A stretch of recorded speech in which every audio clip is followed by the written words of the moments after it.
Quiero daros la bienvenida a esta sesión que hemos organizado desde PFC España. Queremos lo primero, dar las gracias a la Federación del Gremio de Editores de España y a la organización del IBER. Llevamos viniendo a esta feria desde el año 2013, 13 ediciones ya con esta. Uy, 13 ediciones, chicos. Esta va a ser la buena, vamos a tocar madera, va a ser la buena. A través de nuestra campaña, llevamos viniendo con la campaña Bosques que crean libros, libros que crean bosques desde entonces. El título de esta sesión, como tenéis allí puesto, es Del bosque al lector. Sabéis que nosotros trabajamos en certificación y queremos hacer toda la trazada desde el bosque hasta el consumidor final, en este caso, y tratándose de libros, hasta el lector.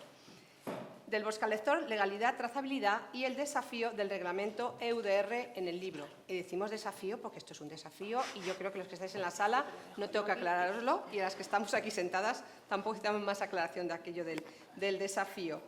Queremos ofrecer una visión práctica de cómo afectará el reglamento a editores, impresores, distribuidores, proveedores de papel, etcétera, y cómo la herramienta de certificación forestal puede ayudaros en este camino y puede ser una herramienta que muchos de vosotros ya utilizáis y que os puede facilitar ese camino al cumplimiento del EUDR.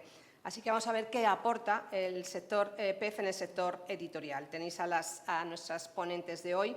Tenemos a Marta Angolotti del MITECO, del Ministerio para la Transición Ecológica y Reto Demográfico, Marta Salvador de PFC España, Arantxa Pérez Oleaga de Aspapel y Ana Burguete del Vives. Muchas gracias a las cuatro por estar aquí hoy. No os he dicho los cargos, respectivamente jefa de área del Ministerio de la Madera, directora técnica nuestra, directora forestal de Aspapel y responsable de calidad y coordinación operativa del grupo del Vives. Nosotros somos PFC, somos una organización no gubernamental, en España tenemos la forma de asociación, somos la Asociación Española para la Sostenibilidad Forestal. ¿Cuál es nuestro fin último? Que esos bosques que hemos tenido todo el verano en la tele se mantengan de manera adecuada y que podamos hacer una conservación y un uso sostenible de los mismos. Ese es nuestro objetivo final, para lo cual creemos que las tres patas de la sostenibilidad, la económica, la social y la ambiental, son imprescindibles. Social, la hemos visto este verano como hemos sufrido, la parte ambiental también y también la parte económica con todas las pérdidas humanas, algunas, y materiales. Estamos compuestos por diferentes tipologías de socios. Tenemos naturalmente a la propiedad pública, que son gestores de territorio o propietarios de territorio. Tenemos a la propiedad privada, tenemos la industria. Estas son categorías de socio. Tenemos lo que llamamos son nuestros PEF autonómicos. Hay 4 PEF autonómicos en Galicia, en Asturias, País Vasco y Cataluña. Ellos son nuestros compañeros que trabajan con oficinas ahí directamente. Y luego tenemos una categoría que es una categoría que es la parte social, ONGs, universidades, colegios profesionales, etcétera, centros de investigación, etcétera, etcétera, y centros tecnológicos. ¿Cuánto abultamos? En España tenemos 3 millones de hectáreas certificadas. En cuanto a empresas certificadas, tenemos cerca de 1.900 empresas certificadas en España. Eso es una cifra que yo creo que nos puede dar idea de cuánto pesa la certificación. De esa parte, papel pesa pues, en torno a un 30 y tantos, 40%. O sea que tenemos un ratio importante, lo que es el sector de papel, en certificación y en responsabilidad a la hora de llevar adelante toda la trazada del papel y del libro. Es muy importante, una cifra que me gusta siempre resaltar, es que detrás de esos casi 3 millones de hectáreas hay más de 80.000 personas. 80.000 personas en nuestro país que están detrás de esos 3 millones de hectáreas. Eso nos da idea de lo pequeñito que son los terrenos, pero todo el mundo que tenga unos árboles, que tenga unas filas de pinos, que plante en Galicia, que tenga una dehesa en Extremadura, se pueda subir al cargo de la certificación y avalar esa buena gestión. Creemos que es muy importante. La cadena del valor del papel son 470 empresas certificadas, perdonad, con cadena de custodia y representa el 54% del volumen de negocio de las empresas que conforman esas casi 1.900 empresas. El volumen de las empresas del del sector papelero y de edición y demás es el 54%. Son empresas, por tanto, con una potencia económica importante. En cuanto a marcas de referencia con certificación PEF, muchos de los grupos editoriales, el Vives, Planeta Cómic, Norma, Astiberri, Casals, McGraw-Hill, Maeva, Editorial MIC, Duomo Ediciones, Condé Nast, Hertz Magazines y Unidad Editorial, y esperemos que ampliemos esta lista con más de vosotros en breve. Nos encantaría poder ampliar este diálogo con vosotros. Tenemos también a Aries, a Gráficas Estella, Impresa Ibérica, Romaña Valls, Motorpress, etcétera, etcétera. Cumplimiento de UDR, ¿por qué? Porque a través del CSRD, de lo que todos vosotros habéis oído hablar, y del CSDD, la Directiva de Diligencia de Vida en Sostenibilidad Corporativa, EUDR, taxonomía de finanzas sostenibles, etcétera, etcétera, hasta para hablarnos con los bancos, vamos a necesitar avalar la sostenibilidad, vosotros como editoriales, como empresas. Bueno, pues los certificados PFC os van a garantizar esa ante una tercera parte, ante el banco, en vuestras memorias de las no financieras, vais a poder justificar que estéis haciendo las cosas y cómo vais avanzando a través de la certificación forestal PFC. Porque el certificado PEF lleva dentro la parte social, la parte económica, todas las cosas, muchos de los indicadores que tenéis que cumplir vosotros en estas memorias de sostenibilidad. Bueno, pues no quería extenderme muchísimo. Yo creo que vamos a dar paso a las intervinientes. Estamos a vuestra disposición para charlar, para contaros. Esta vez queremos hablar de UDR, pero lo que son las tripas de certificación, queremos ser como esto, como un iPhone. Esto por dentro es complicadísimo, pero el uso para el usuario es fácil. Eso queremos que sea la certificación para vosotros, que os dé soluciones y que os sirva para hacer las cosas de manera fácil. Perdón por decir iPhone, es un... he dicho una smartphone. Marca. Smartphone, gracias. Es un smartphone. Bueno, empezamos con Marta. Cuando quieras, por favor, cuéntanos todo eso que sabes y que están esperando oír nuestra audiencia. Mil gracias por estar aquí. Creo que he obviado en decir mil gracias por estar aquí hoy en esta sesión. Bueno, pues en primer lugar, muchas gracias a PEF España por convocar, como siempre, al Ministerio para este tipo de temas. Al principio era antes de la normativa, por todo lo que implica la gestión forestal, la sostenibilidad de una materia prima renovable como es la madera. Y ahora, bueno, pues quizá en un aspecto un poquito más arduo como es el UDR, pero bueno, también es importante que conozcáis la normativa que evidentemente, bueno, os afecta como editores, como distribuidores de libros y de material impreso. Voy a empezar fuerte, aunque lamento decir que no voy a poder aclararos mucho. Como sabéis, el reglamento UDR entró en vigor en el año 2023, pero entraba en aplicación el 30 de diciembre de este año para las grandes y medianas empresas y en junio del año que viene para las pequeñas y las microempresas. Sabemos que hace un par de semanas la comisaria de Medio Ambiente, Roswell, dijo que se estaban planteando un potencial aplazamiento por problemas en el sistema de información europeo. Lo que sabemos a día de hoy es que efectivamente esta posibilidad se está tratando a nivel de los colegisladores. Como sabéis seguramente, la Comisión Europea es quien tiene la potestad de proponer una normativa y en este caso sería proponer una enmienda a la normativa actualmente en vigor, pero esto tiene que ser aprobado por el Consejo y Parlamento y, por lo tanto, bueno, pues a día de hoy no existe ninguna propuesta. La Comisión solo ha planteado esta posibilidad.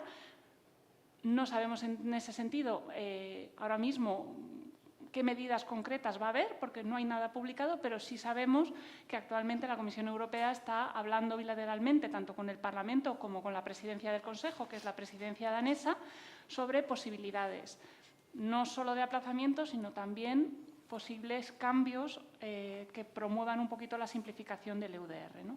Entonces, sí os puedo confirmar que esto se está tratando, pero no os puedo contar nada más porque no hay todavía ninguna propuesta encima de la mesa. Importante, eso sí, saber que una vez que hay una propuesta, que tendrá que estar publicada, no sé cuándo, pero cuanto antes mejor, eso tampoco estará firme. Es decir, muchas veces cuando se publica una propuesta la gente dice han propuesto un aplazamiento de 12 meses o han cambiado. eso tendrá que ser negociado y, por lo tanto, aunque la propuesta se publique próximamente, que en cuanto haya una publicación se informará a todos los sectores, eso tiene que negociarse. Y, por lo tanto, hasta que no haya un consenso entre el colegislador, Parlamento Europeo y Consejo, no hay nada firme. Entonces, bueno, pues, como digo, lamento no poder aportar más información porque la desconozco. Sabemos que hay este movimiento, pero todavía no hay nada concreto. Evidentemente, bueno, pues, tanto el Parlamento Europeo como una mayor parte del Consejo sí que están abogando por un aplazamiento y incluso una simplificación, pero, como digo, tiene que haber un acuerdo de todas las partes, ya no solo sobre el aplazamiento, sino sobre cualquier otro cambio que haya. Como pasó el año pasado, hasta que no haya un acuerdo consensuado por todas las partes, el texto que está actualmente en vigor es el que está aprobado y es el que entra en aplicación el 30 de diciembre de este año, ¿vale? Yo creo que para entender todos un poco cómo es el proceso, entendiendo que esto genera inseguridad, que se genera incertidumbre, pero es la situación que tenemos a día de hoy y lamento no poder aclararos más porque se escapa completamente de nuestras manos. Luego quería hacer un repaso un poco rápido, porque como son solo 10 minutos y no da tiempo, pero sí que, bueno, os lo dejo en una presentación, no sé si luego estará colgada en la página web de PEZ España para que podáis acudir a ello si os resulta de interés. Pero sí, bueno, aclarar algunos aspectos que de un poco todo lo que hemos ido aprendiendo del sector editorial creemos que es clave que se conozca, ¿no? En primer lugar, un aspecto muy relevante del sector es la amplia variedad de roles que tienen las empresas editoriales. No existe un modelo único. No puedo decir, bueno, pues los editoriales tenéis esta situación, estas son vuestras obligaciones, esta es vuestra solución. El sector editorial es muy variado y hay empresas pequeñas, muchas pequeñas, muchas también grandes, y los roles muchas veces, no digo que sean variados, sino que muchas veces una misma empresa tiene los 4 roles: el de importador, el de transformador, el de comerciante y el de exportador. Por lo tanto, bueno, pues es un sector que es muy difícil de homogeneizar, no hay solución única. Sí es importante conocer, porque en gran parte el sector puede beneficiarse de estas simplificaciones, no digo siempre, pero yo creo que en una gran mayoría de las situaciones, que es el que se provee, al final el papel proviene mayoritariamente de plantaciones forestales, bien dentro de España, bien fuera de España, y por lo tanto, no digo que siempre, pero en una gran mayoría los países de origen son de bajo riesgo de deforestación, de acuerdo al listado que publicó la Comisión Europea, y, por lo tanto, bueno, pues uno se puede adherir, en el caso que tenga que realizar el proceso de diligencia debida, al procedimiento simplificado que regula el artículo 13. Sí que ya dentro del mercado de la Unión Europea, todas aquellas transformaciones, ventas o distribuciones de un producto editorial, se puede aplicar el artículo 4.8 y 4.9, tanto si eres pyme como si eres gran empresa, que, como sabréis, hay unas preguntas frecuentes que se publicaron en abril donde detallan un poquito más cómo hay que aplicar estas 2 simplificaciones, que, como digo, es para, ya dentro de la cadena comercial, no solo del libro, sino desde el papel hasta la venta del libro, bueno, pues cuando ya se ha ejercido la diligencia debida en relación a la producción de la materia prima, véase la materia prima, la madera, que luego se transforma en pasta de papel, en producto impreso, etcétera, bueno, pues se pueden aplicar esas simplificaciones. Y es relevante esas 2 preguntas frecuentes para intentar aterrizar qué significan esos 2 artículos. Importante también saber que todos los productos editoriales están dentro del anexo 1 y, por lo tanto, todo aquel producto editorial fabricado, por supuesto, con papel, con madera, originariamente, está incluido dentro del anexo 1, aunque sí, algunos sabéis, este anexo 1 está ahora mismo en proceso de modificación. No afecta al producto en sí, el producto sigue estando, pero sí que hay una serie de modificaciones técnicas en cuanto a las posibles excepciones en el material editorial, que son los que ahora os explicaré. Este anexo, en principio, se le elevó a consulta pública en el mes de abril, y todavía no está publicada el nuevo anexo. No sabemos si lo publicarán cuando publiquen la nueva propuesta, pero bueno, lo último que decía la Comisión Europea es que estaban en proceso de aprobación interno. Esta modificación del anexo es relevante para este sector porque, aunque ya estaba exceptuado el material 100% reciclado y el embalaje para soportar otro producto, esta nueva modificación del anexo 1 pues, incorpora una serie de excepciones adicionales, como son las muestras comerciales, los productos de segundo uso, elementos de correspondencia, el etiquetado, material informativo y material de marketing, siempre y cuando no se venda como un producto en sí mismo, es decir, cuando acompañan a pues, un libro o a el etiquetado de las cajas. Bueno, pues todo ese material, cuando esté aprobado el anexo 1, entendemos, pero habrá que ver cómo quede el texto definitivamente, pues se pueda excluir de nuestro proceso de diligencia debida y simplifique un poquito el trabajo del sector. Pero, como digo, hasta que no veamos el texto final que la Comisión apruebe, pues tenemos que estar un poco pendientes.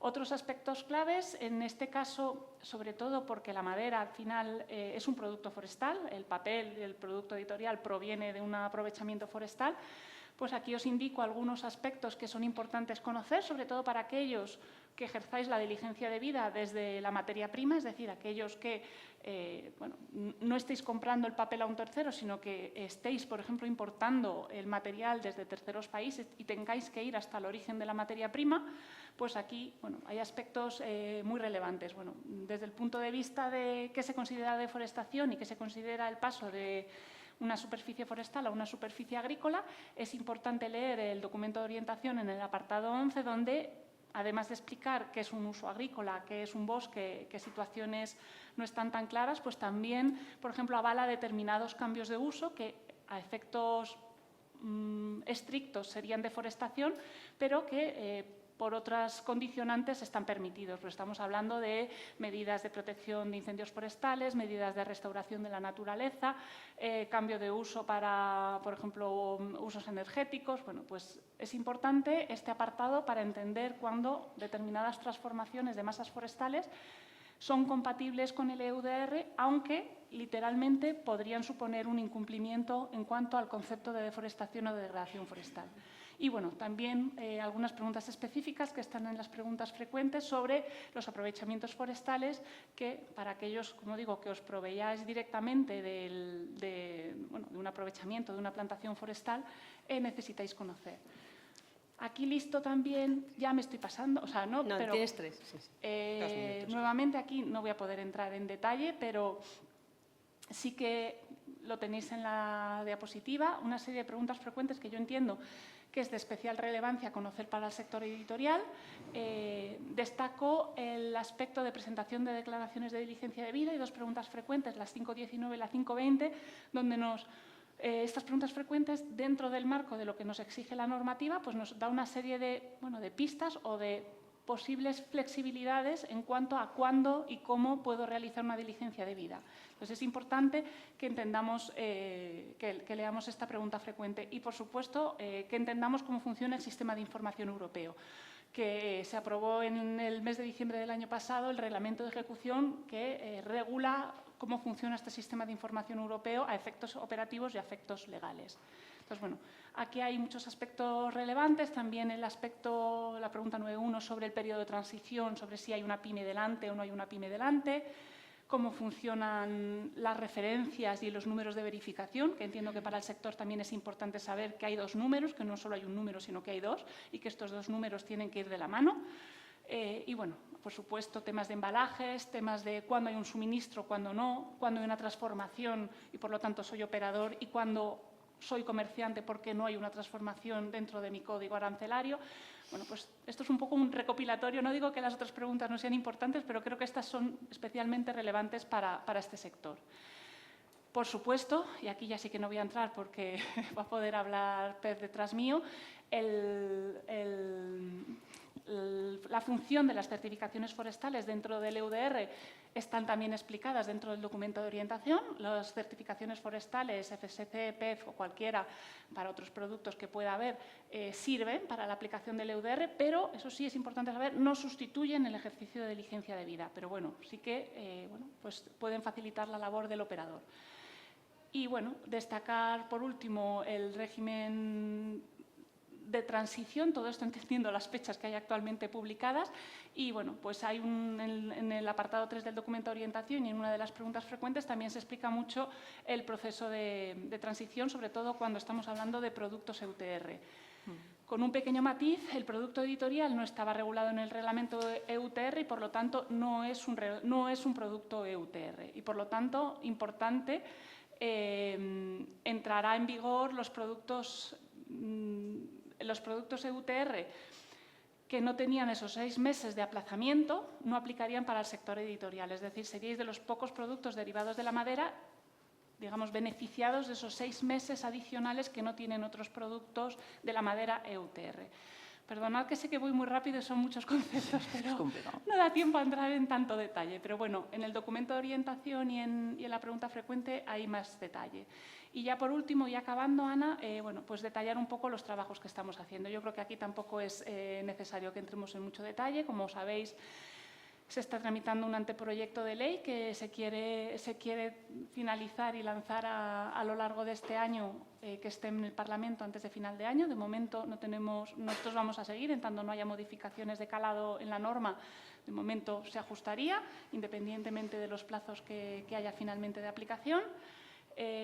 Bueno, tenemos un buzón de consultas que estará en la presentación al final y bueno, estamos también elaborando una guía sobre el proceso de diligencia de vida, especialmente necesario para aquellos que tenéis que ejercer la diligencia de vida hasta el origen. Es una guía, no es un checklist, no es un documento que diga si yo tengo esto lo aplico, pero bueno, es un compendio de orientaciones y de interpretaciones basadas en las interpretaciones de la Comisión Europea y de los Estados miembros para intentar facilitar este proceso. Pero como digo, no es una guía en el sentido de si yo hago estos pasos exactamente y hago este checklist, tengo la diligencia de vida. La diligencia de vida es un proceso que, como sabéis, es interno de las empresas y, por lo tanto, no se puede estandarizar.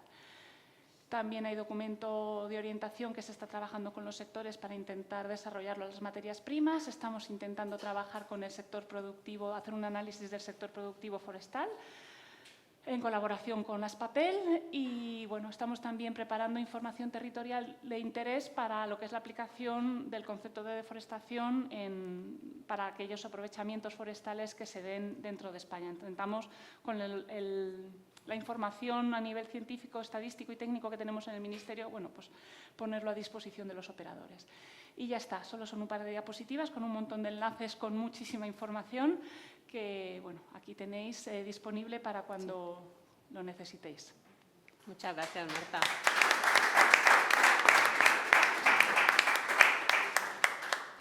Bueno, y damos paso a Marta Salvador, directora técnica de PFC España.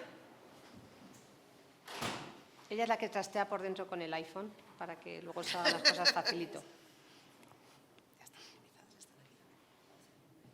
Está en el escritorio. Vete al escritorio.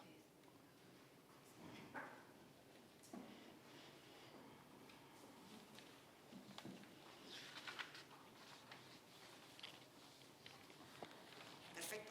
Buenos días. Marta, recórtame. Y voy a ser breve. Muchas gracias. Bueno, pues ya la presentación de quién es PEF ya me lo ha facilitado Ana, así que ya no tengo que entrar ahí. Me voy a meter en la parte que es mi núcleo, que es la parte técnica. Yo quería hilar con lo que ya ha comentado Marta para entender qué papel podemos jugar las entidades de los sistemas de certificación. ¿Vale?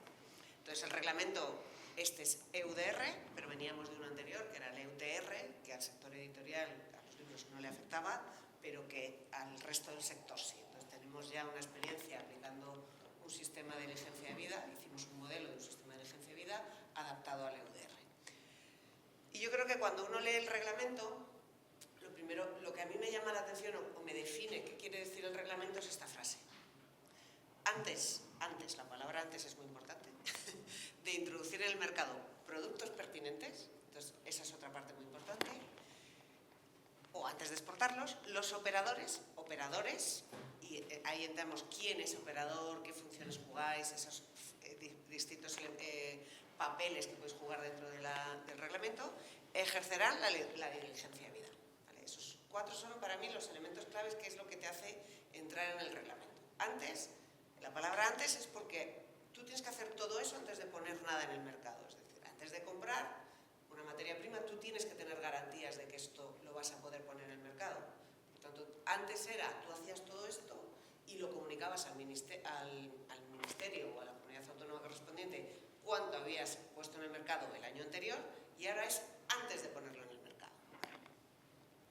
Y me centro en productos pertinentes. Ya se ha citado antes, esta es otra de las novedades de este reglamento. Están los productos editoriales y todos los temas de industrias gráficas, textos, etc. Entonces, para nosotros es especialmente novedoso. Si nos vamos en qué es lo que tienen que ejercer, ya os han dicho que operadores jugáis todos los papeles. Hay pymes, no pymes, sois importadores, sois exportadores, sois transformadores, hacéis de todo, comercializadores. Entonces, ejercerán una diligencia de vida. ¿Qué es una diligencia de vida? ¿Vale? Al final tienes que tener una información de lo que tú estás comprando, de dónde viene, qué material es, qué cantidades, a quién se lo compras. Toda esa información la tienes que recopilar. En base a esa información tú tienes que hacer una evaluación del riesgo, de dónde viene esto lo puedo comprar, etcétera. Y ahí es donde luego nos vamos a centrar. Y en el caso de que después de hacer esa evaluación del riesgo me salga un riesgo significativo, es que probablemente no tienes la información suficiente y entonces pasas a la siguiente etapa, que es las medidas de reducción del riesgo. Que ahí es qué información capto nueva, en nuestro caso será principalmente obtener nueva información que no teníais en el origen cuando estabais haciendo la evaluación. En otros sectores, más al principio, a lo mejor van a tener que ir a hacer auditoría en terreno, etcétera, pero no creo que sea ese vuestro caso. Entonces, si nos centramos en la parte de evaluación del riesgo, es aquí donde el reglamento, este y el anterior y el EUTR, ya recoge el papel que pueden jugar los sistemas de certificación. Es decir, no somos una carta blanca, en el momento que estás certificado todo ya está bien, sino que es una medida que tú puedes utilizar en tu evaluación del riesgo. Me dan una información y me la da de parte, o ha pasado por un proceso de control por una tercera parte independiente, tiene más credibilidad y más seguridad, ¿vale? Entonces, entre las preguntas frecuentes hay una específica que habla de los sistemas de certificación, porque el reglamento sabéis que afecta no solo al sector de la madera y todos sus derivados, sino a otros productos. Entonces ahí podemos estar hablando de cacao, de café, entonces por eso habla de sistemas de certificación en genérico.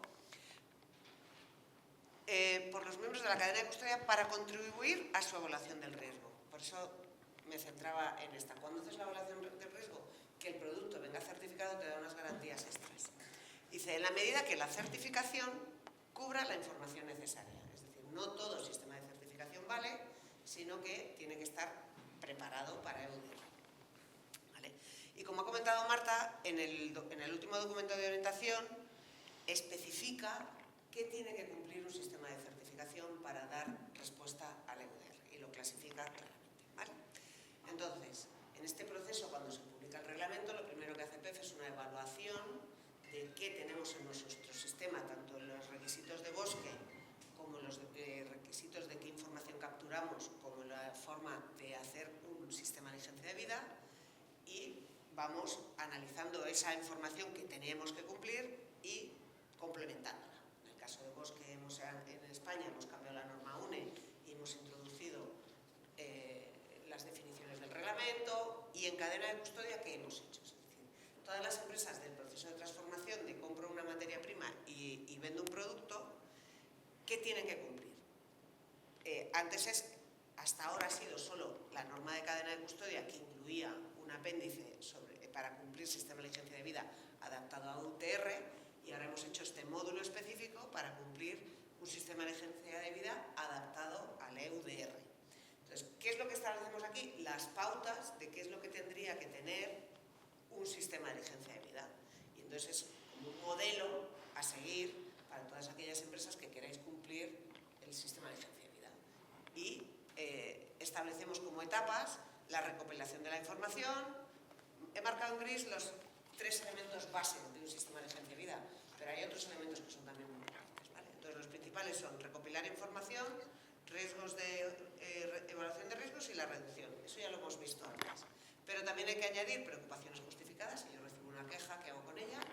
Presentación y publicación de esa declaración de diligencia de vida que comentábamos, y no introducción en el mercado. Entonces, todas estas etapas son lo que se detalla en este módulo normativo.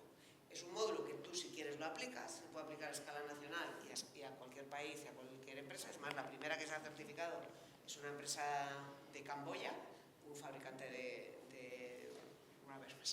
caucho, Es decir, que puede estar utilizado por aquellas empresas que te van a suministrar el producto, de forma que ya te lo dan con una garantía de que has superado un sistema de licenciabilidad de PEF. Una vez que supero eso, ya todas estas etapas, la empresa va a poder vender ese producto con esta declaración. Esta declaración lo que significa es ya has superado un sistema de licenciabilidad. Cuando tú estás comprando a una empresa que te está vendiendo un producto para que tú lo importes, si ya te viene con esta declaración, tú ya tienes garantías de que una tercera parte ha vigilado el cumplimiento de todo un sistema de licenciabilidad adaptado. Como no me quiero entretener mucho, aquí quería simplemente poneros un ejemplo de todos esos pasos que he citado antes. Pues si me voy a la evaluación del riesgo, ¿cómo hemos establecido cómo hay que hacer una evaluación del riesgo? Pues hemos establecido 5 tablas distintas que tenéis. El producto tiene que ir pasando la evaluación de cada una de esas tablas y una vez que supera esas tablas se puede comprobar que el producto tiene un riesgo no significativo de proceder de incumplir todo lo que pretende prevenir el reglamento. ¿Vale? Entonces aquí era un ejemplo, pues si la tabla, entro por la tabla 3 y tengo que cumplir un indicador, esa es la tabla 3 de riesgo nulo de deforestación o degradación. Si lo cumplo me voy a la 4, que se refiere a temas de legislación. Si no lo cumplo, entonces tengo que cumplir todos los indicadores de la tabla 5. Si la cumplo, entonces me voy a la 6. Si ese producto está certificado, entonces ya no tengo que aplicarlo. Certificado que venga con gestión forestal sostenible. Y luego ya me paso a la 7, que es de riesgo significativo de cadena de suministro. La complejidad de todo del flujo de ese producto por las distintas empresas. ¿Vale? Entonces, sí. En nuestro caso, en la editorial Artegráficas, etcétera, hacer la declaración por cada producto que generemos. Ahora sí que... Con un material diferente. Eso lo va a contar más en detalle Arantxa. ¿Vale? Esto es que ponemos a disposición, el resumen un poco de mi presentación sería, ponemos a disposición de todos los sectores afectados por el EUDR un modelo de sistema de vigencia de vida que os dé todas las pautas que tenéis que hacer y que hay un mensaje asociado, que es esa declaración, para que tu comprador sepa que ya has hecho todo este trabajo y que tú también sea un criterio de tu compra. Y como esto, lo de hoy, va a ser súper breve, 10 minutos es como una pequeña píldora, pero hemos hecho una sesión hace 15 días de 4 horas, pues, y prácticamente con los mismos ponentes, excepto el mundo editorial, pero sí con una empresa del sector que ha aplicado y ha hecho todo un proceso, tenéis en nuestro canal de YouTube toda la presentación preparada. Entonces podéis acceder ahí, ir paso a paso. Y también luego hay, después de cada intervención, hay preguntas, se hacen preguntas en vivo. Entonces hay muchas preguntas que yo creo que es interesante que podáis escuchar. De todas maneras, tenéis a vuestra disposición nuestro contacto y os mandaremos las presentaciones. ¿Vale? Y por mi parte, eso es todo. Dime. Si un impresor que está certificado decide incorporarse a este nuevo sello, para sus clientes, ¿se facilita el sistema de licencia de vida? Tú le estás dando ya una información que tú ya has superado todo un proceso de evaluación del sistema de licencia de vida. Le estás dando una garantía complementaria a simplemente decir yo ya lo he hecho. Ahora ya lo he hecho, pero además he sido controlado y auditado por una tercera parte, por una entidad. Entonces, una empresa que a día de hoy está certificada en cadena de custodia PEF normal, ahora le añades el módulo, entonces tú vas a poder declarar este producto es PEF sostenible, que ese es el mensaje que va asociado a PEF. Ahora es PEF EUDR, es decir, está adaptado ya a EUDR y yo ya he pasado todos los procesos de control que requiere el reglamento. Tu cliente tendrá que hacer lo que le requiera él. No. Tendrá el mismo proceso, lo que pasa es que le da garantía. Claro, permite. Él tendrá que cumplir todo lo que le pide el reglamento, pero dentro de su evaluación del riesgo puede establecer que el que su proveedor le haya dado ya todo evaluado, a él ya le significa un riesgo despreciable, ¿vale? A través de un sistema de tablas, un sistema de evaluación de la información que le facilita. Ya tienes como, igual que la cadena de custodia. La cadena de custodia a día de hoy lo que te traza es el origen sostenible, y en el EUTR, que lo estáis cumpliendo ya si estáis certificados, es que tú has implantado un sistema de vigencia de vida adaptado a EUTR.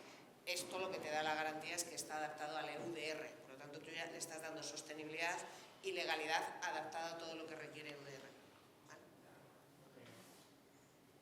Y por mi parte ya está.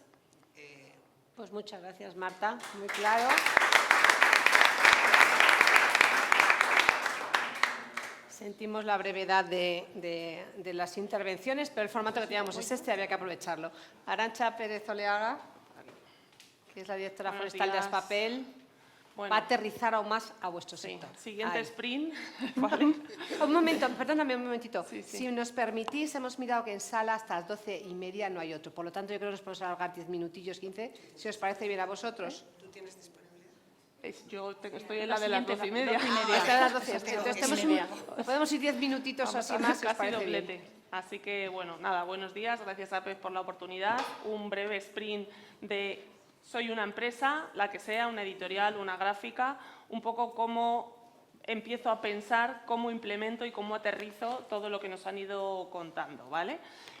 Bueno, hay mucho contenido que igual voy a pasar muy rápido, que sepáis que los 5 documentos que rigen toda la documentación legal los tenéis aquí en esta pantalla, ¿vale? Hay 5, o sea, está el propio reglamento, el retraso, el acto delegado, que es lo que decíamos del anexo que está pendiente, cómo funciona el sistema informático y la parte de riesgo país, ¿vale? Son los 5 como el pilar de los documentos legales, ¿vale? Luego, estamos pendientes de lo de la normativa nacional, hay una guía y unas FAQs que son de ayuda y de complemento y que hay mucha información recogida que ya también se ha ido citando. La parte del sistema informático, que sé que hay muchas dudas detrás, es de cómo subo las declaraciones. Hay una página web en la comisión donde hay manuales, vídeos, etcétera, etcétera, en la que os animo a profundizar si detectamos ahora que tenemos que hacer declaraciones en esta plataforma. Desde CEPI se ha hecho una guía más sectorial a la cadena de valor del papel para dar una serie de recomendaciones. No tiene valor jurídico, pero bueno, la tenéis disponible en la página de CEPI y en la de Aspapel traducida al español, ¿vale? Y viendo un poco este escenario de que ya vemos que hay muchísima documentación normativa, etcétera, primera pregunta, ¿vale? O sea, yo, mi empresa, mi entidad, comercializo, importo, exporto en la Unión Europea alguna de las 7 materias primas o de los productos que están en ese anexo, madera, papel, pasta, libro, caja, etcétera, etcétera, ¿vale? Sería la primera pregunta. Si es que sí, estoy dentro del alcance de esta normativa, ¿vale? Entonces, si es que sí, ahora veremos exactamente los casos. Lo que yo antes de comercializar tengo que hacer es comprobar que está libre de deforestación, que cumple la legalidad del país de origen y que tiene una declaración diciendo que esto se cumple, ¿vale? Serían las tres patas, que no todas las empresas tienen que hacer de la misma manera, ¿vale? Ese es un poco el mensaje que nos tiene que quedar claro. Vale. Bueno, esto ya se ha hablado, es un documento que a día de hoy, más allá de la incertidumbre, está aprobado y en vigor, que entran las obligaciones a partir del 30 de diciembre. Para las pymes que no estáis en EUTR son esos 6 meses de más que decía Marta, pero que sin embargo la parte de pasta, papel, incluso madera que está en EUTR no tiene 6 meses de más, que eso lleva también mucho error, ¿vale? Simplemente que tengamos esto un poco en el radar.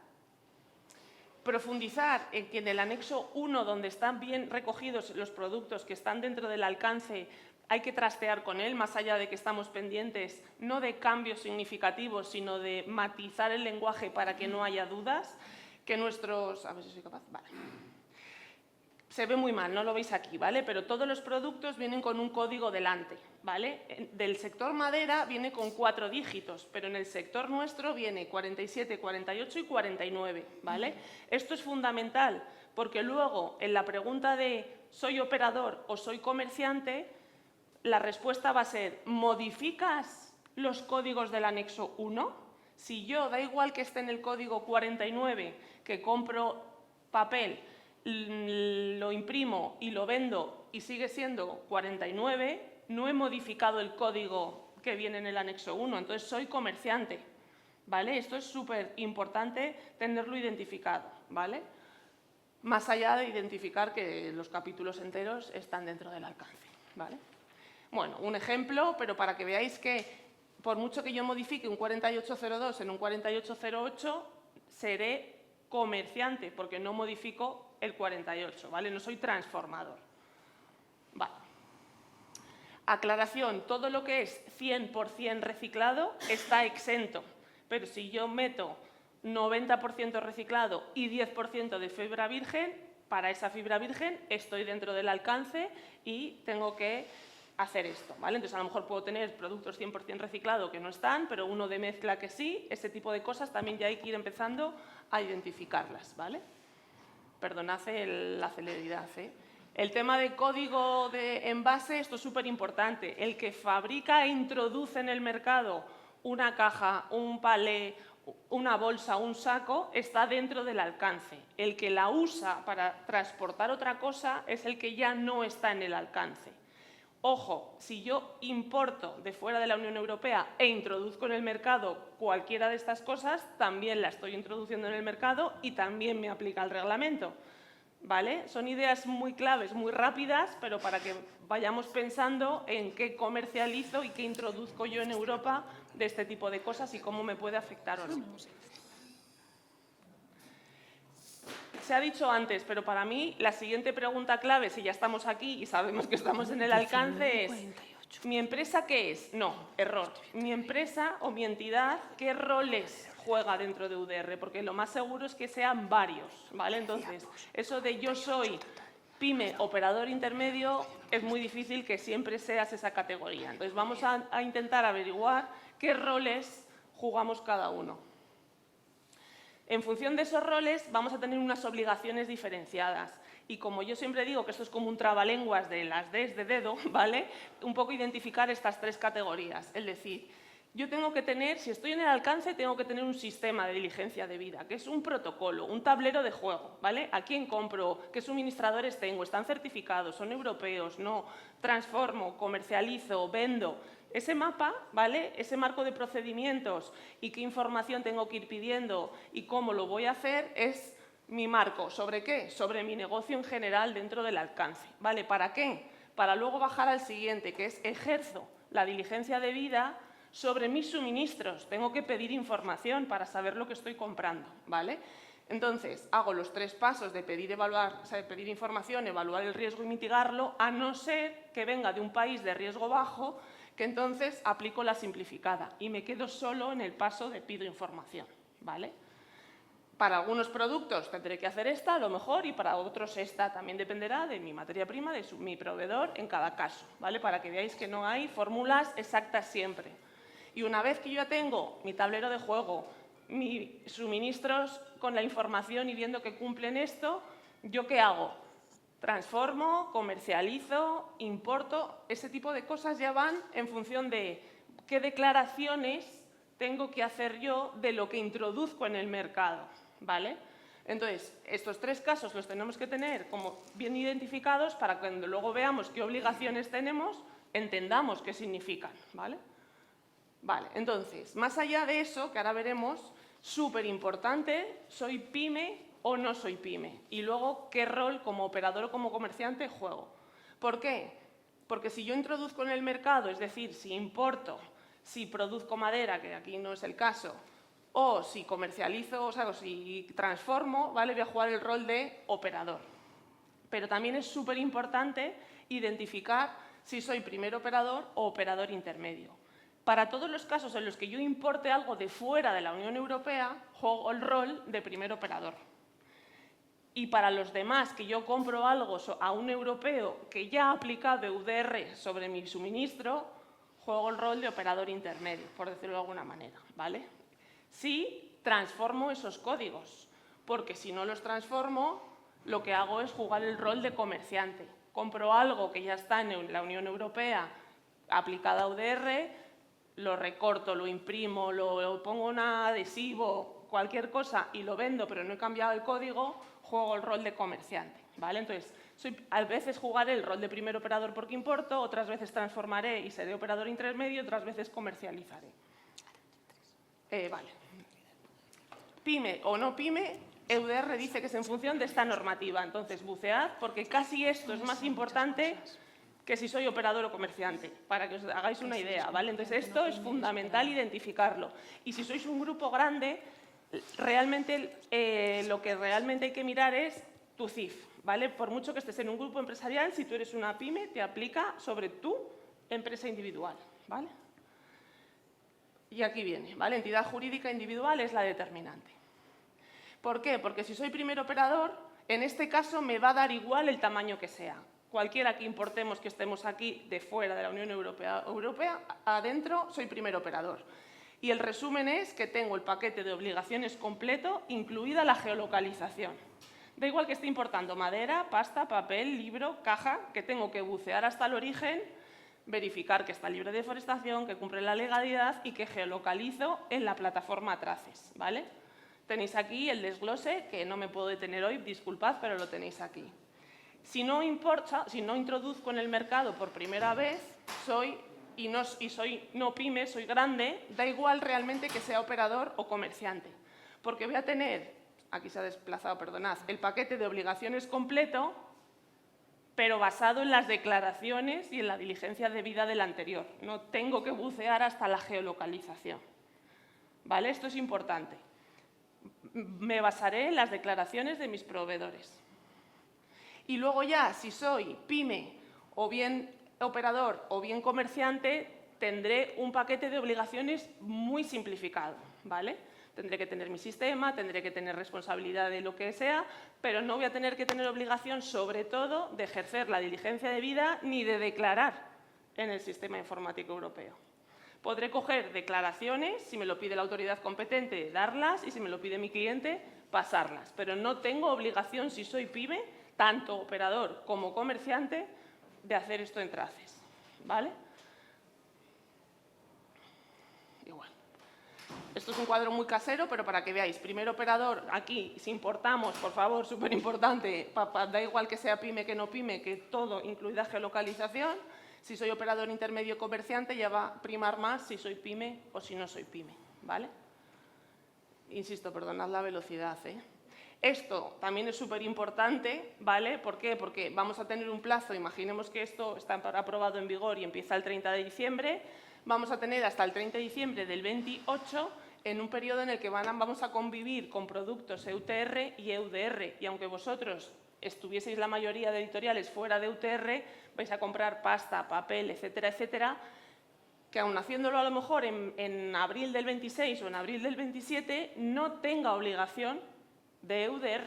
Y entender esto, analizar nuestros almacenes, nuestros stocks, lo que me va a dar el proveedor y cómo se lo voy a contar al cliente, es de las cosas más importantes de entender, porque, insisto, todo lo que venga de madera aprovechada y comercializada antes y todo lo que vaya transformando, yo voy a poder estar comprando un papel y una pasta que no me va a tener por qué mi proveedor dar un número de declaración si viene de madera EUTR previa. Ahora bien, todo lo que yo importe a partir de la fecha y toda la madera y lo que de ella transforme a partir de esa fecha sí que va a ir con EUDR. Entonces, hasta esta fecha vamos a convivir con este periodo de transición. Por este periodo de transición es muy importante entenderlo y en ese sistema, en ese marco de procedimientos, ver cómo voy a convivir yo con esto y cómo se lo voy a trasladar a mi cliente. Y aquí es una de las peticiones que venga a hacer de un número de diligencia convencional que llamamos, que ya existe para exportar y reimportar y que valga también para doméstico, que es lo que llamamos adentro de la Unión Europea, porque el cliente te va a pedir un número, ¿sabes? Hablando de UDR, ¿dónde está mi número? Entonces, por lo menos, que ese periodo de convivencia valga, que lo tengáis identificado. Y ya acabo, ¿eh? Esto es lo que os decía, paso rápido.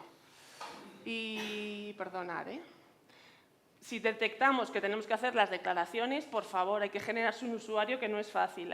Podemos tener APIs, tenemos que saber cómo funciona la plataforma y saber que tenemos que hacer esas declaraciones para lo que yo vaya a vender si soy no pyme, ¿vale?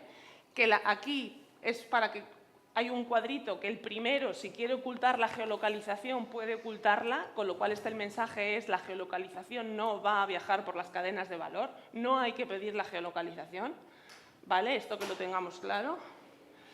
Y esto es un ejemplo, ¿vale?, que podréis ir cualquiera de vosotros, muy rápido, y acabo, último minuto, el decir, si yo soy a lo mejor una editorial que hago libros, si yo compro bobina de papel a un europeo, él me dará al final sus números de declaraciones y tendrá él su proceso hecho de diligencia debida, estará certificado, tendrá el módulo, etcétera, etcétera. Pero si compro bobina de papel de fuera de la Unión Europea, en esta entrada juego el rol de primer operador. Entonces soy yo el que tiene que hacer esta declaración con la geolocalización. Y en mi almacén convivirán las bobinas que yo he declarado como primer operador con las bobinas que me dan mis proveedores europeos con sus declaraciones.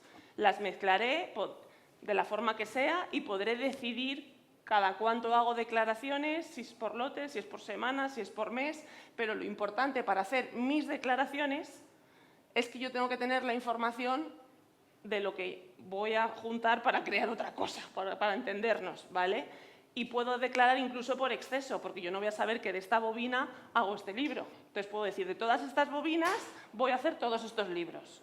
Y en esas ventas de esos libros ir dando mi número de declaración a tantos clientes como tenga de esos libros. ¿Vale? Perdonadla, que voy súper acelerada.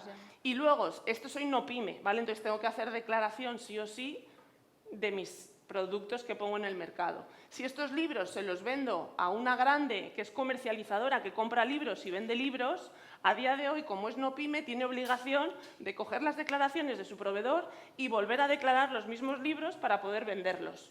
Pero si es pyme, no tiene obligación de eso. Puede coger el número de declaración de su proveedor y pasarlo al siguiente. ¿Vale? Es un ejemplo un poco muy sencillo, pero que creo que por lo menos ilustra bien esto. Y con esto acabo. Importante, lo de los códigos, son 14, antes era más 6, ahora son más 8, como el número de una tarjeta de crédito y el PIN, ¿vale? Para poder irlo pasando y comprobar. Que desde CEPI se recomienda, porque no se dice en Albarán, en factura, no viene nada. Sí que la recomendación un poco sectorial es que independientemente de cómo vaya, tengamos como un archivo CSV con ciertos campos comunes para poder ir pasando la información un poco estandarizada, ¿vale? Y ya está. Estas son recomendaciones finales, que es un poco el resumen de qué roles juego, cómo voy a hacer mi procedimiento, dónde están mis cuellos de botella y soluciones, cómo voy a convivir con este periodo transitorio. Alinearlos muchísimo con suministradores y clientes, porque me pueden pedir lo que sea, pero yo tengo que conocer mis obligaciones y cómo lo voy a hacer, igual como lo voy a pedir a los anteriores. Y si realmente tengo que hacer declaraciones, que probéis ya el sistema informático, porque es de las cosas más complejas, ¿vale? Y sprint acabado. Vale, muchas gracias, Arantxa. Perdón. Gracias, Arantxa. Sí. Uy, yo creo que le vamos a... yo creo que acabamos con Ana para cederle su tiempo, que es... Perdonad, No, lo mío vamos va a ser en 10 breve minutos. porque solamente es cómo hacerlo. 10 minutos. Ana, toma. Ay, si quieres, Espera, a ver. Muchas gracias. Sí. Y disculpa el retraso, es que comprimir esto hemos empezado un poquito tarde, pero intentar condensar esto es muy ambicioso. Sí. Y es complejo, como estáis Tirando viendo. imposible. Necesitamos el rato para preguntas. Habla Ana y nos damos ese tiempo para que tenemos este trocito de sala. Así que, Ana, Vale. cuando tú quieras. Bueno, Mil me quedo gracias. aquí. Muchas gracias por la oportunidad de dar voz a Edelvives en este tema tan complejo. Como gracias habéis a podido vosotros. oír, no es un tema fácil porque luego hay que ponerlo en marcha. Todo esto hay que ponerlo en marcha en tu día a día. Entonces, esto, para ponerlo en marcha, va asociado a mucha formación, a escuchar a Arantxa en múltiples webinars de proveedores nuestros, de PEF también, o sea, conlleva pues mucha formación antes de dar el paso de ponerlo en marcha, ¿vale? Para poder imprimir y para poder tener un libro necesitamos papel, por tanto es nuestra materia prima clave y es una materia, o sea, es un producto pertinente para EUDR, por tanto nos aplica 100%. ¿Qué nos va a exigir? Demostrar que nuestro papel proviene de fuentes libres de desforestación. Entonces nos va a exigir una trazabilidad completa desde la tala del árbol hasta la impresión y puesta en el mercado de nuestros libros, ¿vale? Yo voy a intentar, ya han hablado del reglamento, de todo lo que son los puntos, preguntas frecuentes. No voy a entrar en tecnicismos, sino voy a intentar pues, contaros un poco cómo lo estamos haciendo, aunque tampoco es fácil de contar, ¿vale?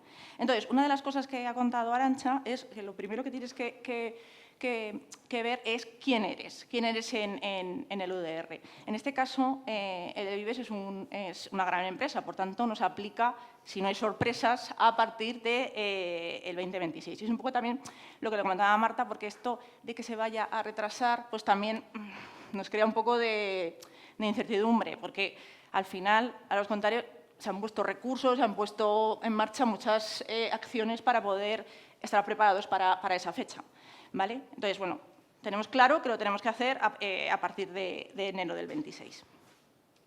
Otra de las cuestiones que comentaba previamente Arantxa es ver quién eres, qué roles tienes en EUDR. En este caso, EDELVIES tiene diferentes roles, ¿vale? Por un lado, tenemos imprenta propia, por tanto, transformamos de papel a libro, y entonces somos operador intermedio, no estamos desde el origen del papel, pero somos operador intermedio.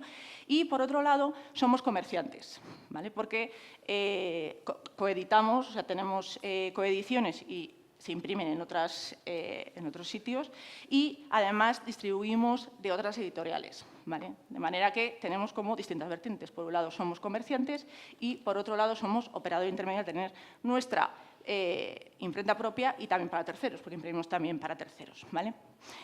Esto es complejo porque de tener distintos roles, pues conlleva distintas acciones que tienes que llevar, ¿vale?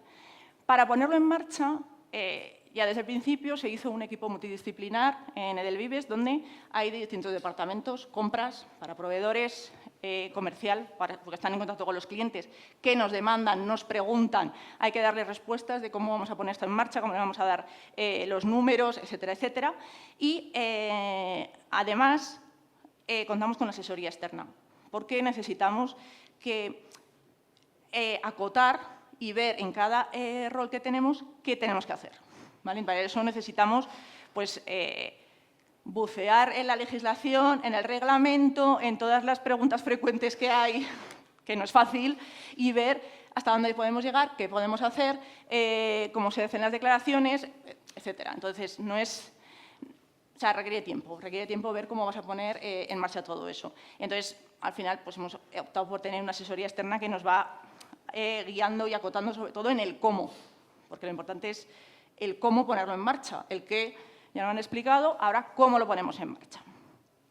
Entonces, bueno, durante todo este año hemos tenido un plan de cumplimiento donde hemos ido en una serie de acciones donde hemos ido avanzando para estar preparados para el 2026. Vale, aparte de esto, ¿qué implica el EUDR? ¿Vale? Pues nos aporta más transparencia de la que teníamos ya con nuestros clientes, porque ahora nuestra trazabilidad va a ser bidireccional. Es decir, por un lado, recibimos los códigos de nuestros proveedores y se los tenemos que trasladar a nuestros clientes, ¿vale? Un poco lo que ha comentado, pues, habrá una declaración que está en traces, nos van a pasar ese número. Ver que ese número tampoco es fácil de manejar, porque es un número complicado de manejar y en el equipo que os comentaba antes, pues también tienen que entrar sistemas, o sea, porque dentro de todo nuestro sistema RP, pues tiene que haber una manera de poder trazar todo este papel hasta el libro, ¿vale? Entonces, aumenta esa transparencia. Si antes la teníamos, pues ahora mucho más. Necesitamos colaborar con todos nuestros socios de la cadena, porque al final están nuestros proveedores, están nuestros clientes, están nuestros distribuidores y es clave poder colaborar para que esto funcione y ponerlo en marcha, porque estamos todos involucrados en este tema. Y además es un paso más a las certificaciones que ya tenemos como PEF y FSC.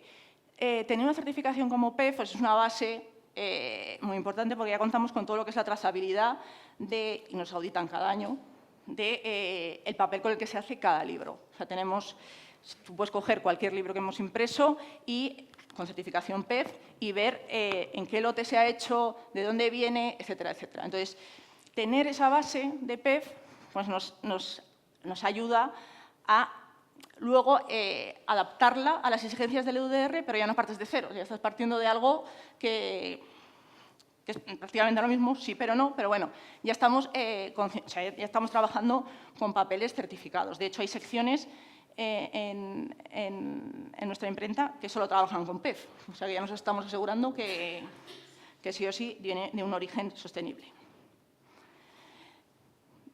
Vamos a verlo por un lado positivo, ya que esto es un reto importante, o sea, y como comentaba, pues tienes que poner en marcha muchos recursos de personas y económicos, pues vamos a verlo como algo positivo. Venga, Entonces, va a aumentar nuestra credibilidad, es decir, ya si con nuestras certificaciones PEF y FSC ya estábamos mostrando que teníamos una práctica sostenible, pues cumplir con el EUDR aumenta esa credibilidad tanto en el mercado como en nuestros clientes. Lo podemos ver como un crecimiento, es decir, hay clientes donde valoran mucho la sostenibilidad, entonces nos puede abrir un mercado a personas que realmente, o sea, estén a favor del cumplimiento, vean esto como una oportunidad más. Por supuesto, la sostenibilidad, o sea, nos hace totalmente transparentes y muestra nuestro compromiso tanto medioambiental como social, porque esta PEF, también FSC, es decir, muestra todo nuestro compromiso. Y, muy importante, nos diferencia de nuestra competencia, porque poner en marcha todo esto es complicado y, además, en un mercado pues, cada día más consciente, pues, nos hace diferentes a nuestros competidores, ¿vale? Y, finalmente, pues, después de… yo soy breve porque ya todo el reglamento ya… O sea, preguntas, por supuesto. Entonces, vamos a verlo como algo positivo, ¿no? Asegurar que el origen del papel va a ayudar a nuestro planeta, va a ayudar a tener un futuro más sostenible y, sobre todo, que los libros que nosotros hacemos, aparte de contar historias, pues muestren un compromiso en la sostenibilidad. Y ya estaría. Ay, muchas gracias, Ana.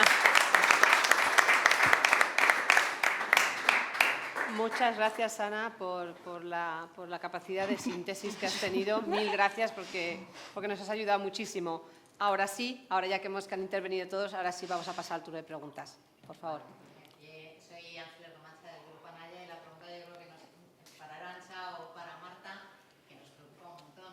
Hemos tenido reuniones pues, dentro del gremio de editores, incluso también editores, distribuidores, y la pregunta surge de cuando estás en el rol de comerciante y no eres pyme, puedes utilizar la DDD del anterior, pero tienes que tener tu propia DDD. Eso para un librero puede ser cientos de miles de libros que recibe al año. Pero es que además el mismo libro se puede vender a 3 librerías diferentes, con lo cual cada una tiene que pedir una DDD para ese mismo libro, un Corte Inglés, una FNAC, y luego si no es pyme no lo tiene que pedir, con lo cual el mismo libro si lo tienes en el Corte Inglés, en una FNAC o en una librería pequeña, o bien tiene la DDD del anterior o tiene la DDD del Corte Inglés o la DDD de la FNAC. ¿Es algo así? ¿O me he liado? Sí. Siento la contestación. A ver, efectivamente, hay que tener en cuenta que la diligencia de vida no es sobre una determinada publicación, no es sobre un ISBN en particular, va vinculado a la materia prima. Y en tanto en cuanto cada libro proceda de un origen distinto, va a tener una declaración distinta. Es decir, los caminos que siga esa materia prima son los que van a determinar el número de declaraciones que haya. Entonces, sí, es muy complicado. En el caso de las grandes empresas, efectivamente, si tú eres distribuidor, eres comerciante, pero tienes el rol de operador, aplicas el artículo 4.9, puedes realizar una declaración debes realizar una declaración de diligencia de vida. Ahí cada modelo de negocio tendrá que decidir si agrupa números de declaraciones o si no lo agrupa. Aquí hay una variabilidad tremenda en función de lo que facilite luego esta transmisión a mi cliente. Si mi cliente son muchos, pues quizá me interesa pues, que cada lote o cada ISBN vaya con una declaración, o al revés, agrupar mucho para no tener que transmitir tantos números de declaración. Ahí cada uno tendrá que ver cómo quiere agrupar, es decir, yendo hacia atrás, y ahora sí eso, Arantxa, que me complemente. Yo tengo que hacer una declaración como gran empresa, pero yo en esa declaración puedo decidir hacer una declaración sobre una declaración, digamos, reincidir una declaración sobre otra, o en esa declaración agrupar 2.000 declaraciones y quedarme con un solo número. Pero eso tendré yo que decidir qué es lo que me va a resultar más operativo en mi modelo de negocio. Si quiero tener muchos números y facilitar, digamos, una conexión ISBN, lote, procedencia, o al revés, agrupo para que luego me sea más fácil transmitir esta información. No sé si Arantxa puede completar un poquito. Al final, en función de tu flujo y tu proceso, tienes que tomar unas decisiones, y esas decisiones son súper ad hoc de cada uno. Entonces, tú vas a tener de todas tus entradas números de declaraciones de tus clientes, ¿vale? Eso va a ir a tu almacén, y de ahí, como tú tienes la obligación de, por ser no pyme, hacer declaraciones, pues, como decía Marta, o por cada declaración hacer la tuya, o decir, bueno, pues de estas 10 declaraciones voy a hacer yo una, y todo lo que vaya en ese lote, da igual que se lo venda a un cliente o a 10, que va a ir con el mismo número.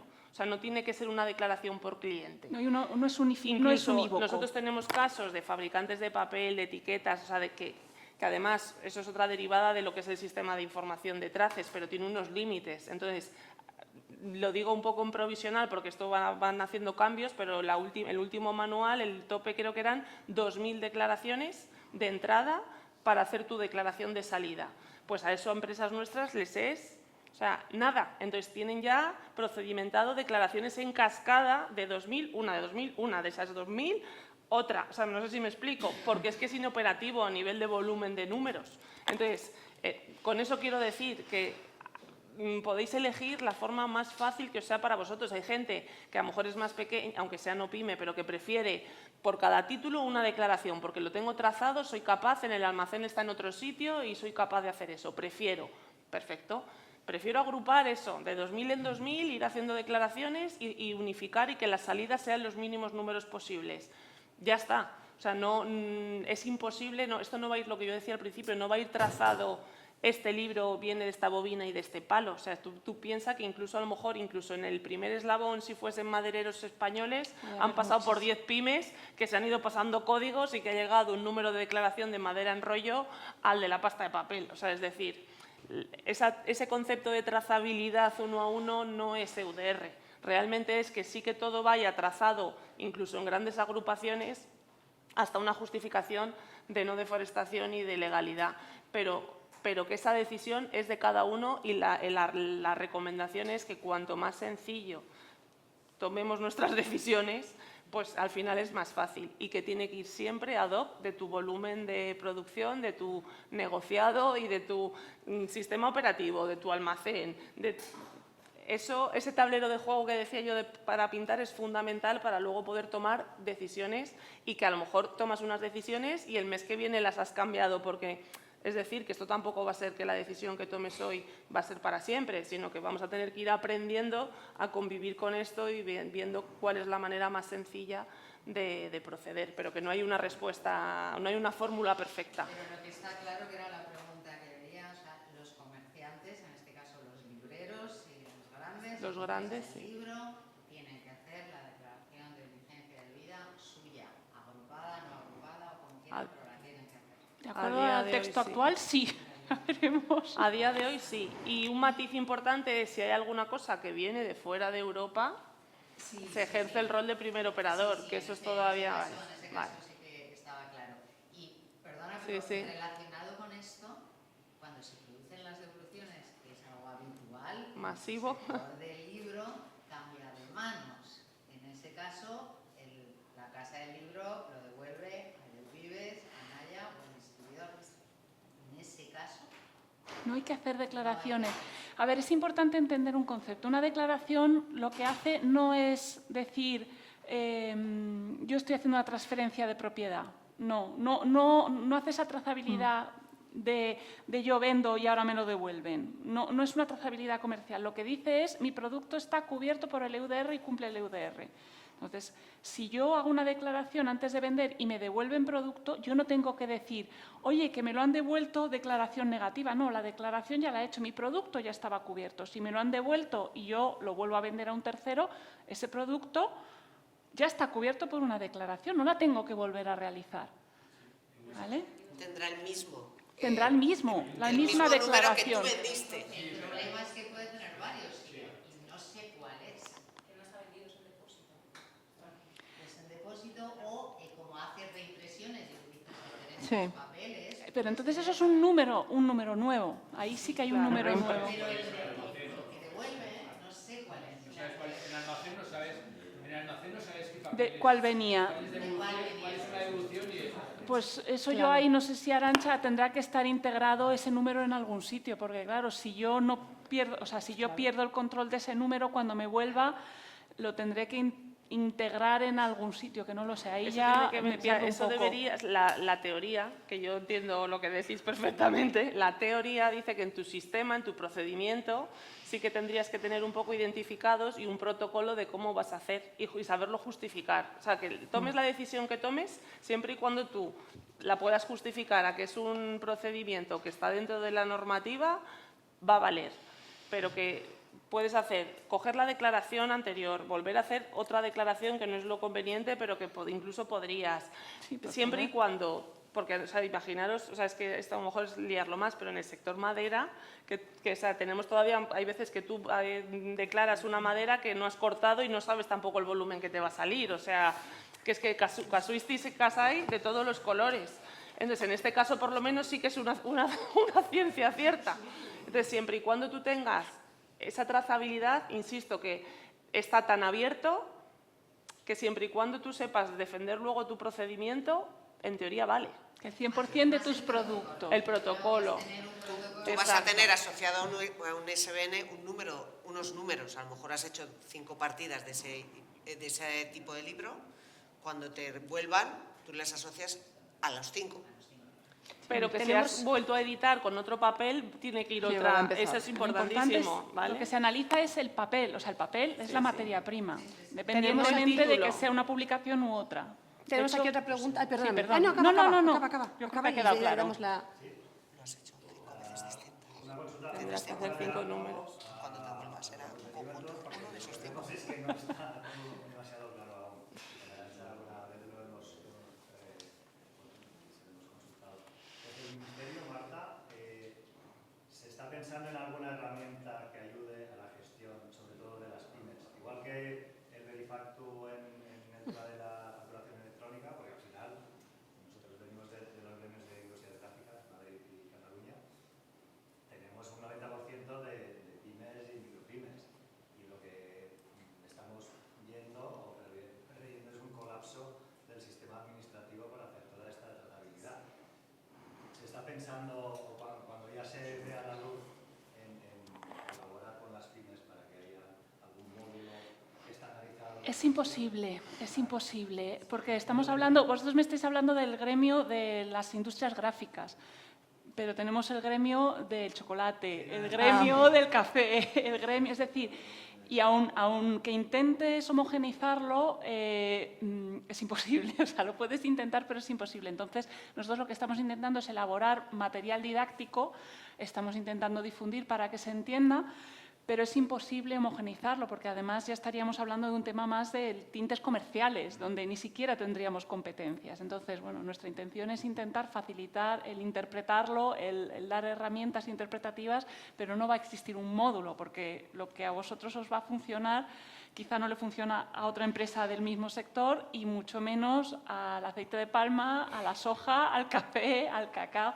Entonces, es imposible tener un módulo informático que facilite esto. Bueno, quién sabe, en algún momento quizá resulta que viene la luz, pero es imposible. Lo que sí que pasará es que seguramente las asociaciones, o por lo menos a nivel europeo, pues se planteen, ¿no?, de que va a ser por alguna cosa a nivel privado y que Eso, por supuesto. Nosotros estamos intentando, siempre de la mano de las asociaciones, nosotros bilateralmente con las empresas no podemos trabajar, porque primero que nos sería imposible y segundo que tampoco podemos favorecer una empresa sobre otra, pero lo que sí que intentamos es trabajar de la mano de las asociaciones y cuando nos preguntan, pues intentamos decir, oye, pues por aquí, ojo. Entonces, bueno, intentamos, dentro de que nuestros recursos no son lo que deberían ser, de la mano de las asociaciones sectoriales intentamos ayudaros en la medida de lo posible. Pero bueno, asesorando porque efectivamente cada sector sí se conoce, o sea, cada sector conoce, digamos, su negociado y ahí podemos intentar asesorar, ayudar o acompañar. Pero mucho más no tenemos la capacidad y sobre todo, ya digo, que es que cada sector, cada proceso, cada tipo de operador es un mundo. Estamos ya para punto para cerrar. Por favor, aquí tenemos otra palabra. Una pregunta que igual ya lo habéis dicho en otras ponencias previas, pero ¿esto afectaría también al stock previo a 2028? O sea, que decías que a partir de 2028 todo va a pasar por UDR, pymes no pymes. ¿Al stock también? Claro, al stock también. Los libros que tienen una vida... La teoría dice eso, ¿sí, ¿verdad, Marta? O sea, a partir del 30 de diciembre del 28 todo tiene que ir acorde a UDR. Pero el libro no estaba.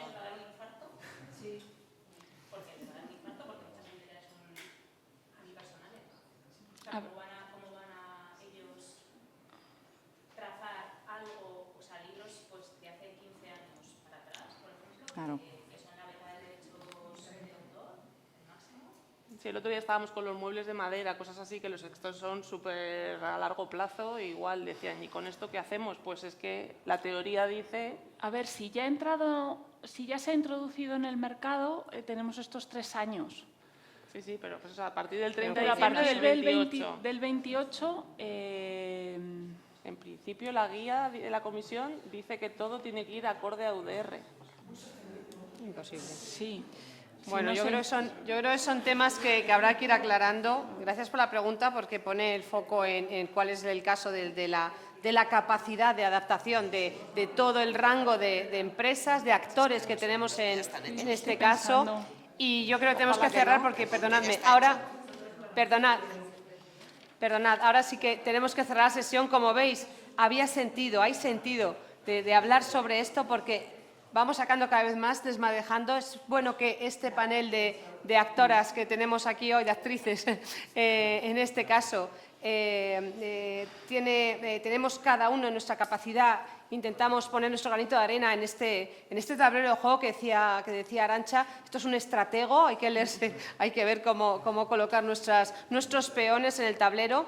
Y quiero dar las gracias primero a mis compañeras, a Esperanza, que por cierto es librera, y ella siempre nos trae a Liber con sus cosas, quienes ha organizado esto, a Raquel, naturalmente, que nos han ayudado con la organización. Quiero daros las gracias a las ponentes, naturalmente, muchas gracias, a los asistentes. Quiero también decir que estamos arriba estamos en el stand 14B02, ahí podemos daros más información de lo que sea necesario. Y estamos también con los editores de Madrid. Los tenemos también arriba en nuestro stand, el 14B02, stand de PFC. Y si queréis las presentaciones, os pediría que, no sé si vamos a colgar las vamos a tener en comunicación@pfc.es. Por favor, apuntad y os las remitimos, porque es que tenemos ya tal mare magnum de sesiones, que es un jaleo. Y, por último, daros las gracias por la asistencia, dar las gracias a los técnicos de sala, ha funcionado todo fenomenal. Muchas gracias y un aplauso a todos por vuestro esfuerzo.